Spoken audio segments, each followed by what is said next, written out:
या गोष्टी कायदा सुव्यवस्थेच्या बाबतीमध्ये काय धिंडवडे उडत आहेत, कशा रीतीने प्रकरणं हाताळली जात आहेत, काय करतायत, कोणाचा या गोष्टीचा पायपोस कोणाच्या पायात नाही आहे आणि हे महाराष्ट्रासारख्या पुरोगामी आणि प्रगत राज्यामध्ये व्हावं यावर कुठेतरी सत्ताधारी सारवासारव करताना दिसत आहेत। हे कुठेही लोकांना अपेक्षित नाही आहे। लोक चिडले, लोक थांबली आहेत, आता निवडणुका फार जवळ आल्यात। मला असं वाटतं की या सगळ्याच्यामध्ये विधायक मार्गाने गोष्टी आपण केल्या पाहिजेत।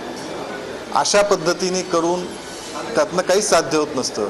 एखादा प्रश्न मिटला नाही, खरं देवेंद्रजींचं ऑफिस हे लोकाभिमुख ऑफिस समजलं जातं, तिथे तात्काळ कारवाई होते प्रश्नांवरती, पण तरीसुद्धा अशा प्रकारचं खरं नासधूस करून यामध्ये काहीच साध्य होणार नसतं। तर लोकाभिमुख जे सरकार जे खातं आहे तिथे अधिक चांगल्या पद्धतीने आपल्या मागण्या मांडून आपल्याला हवा तो न्याय मिळवता येतो हे आपण लक्षात ठेवलं पाहिजे।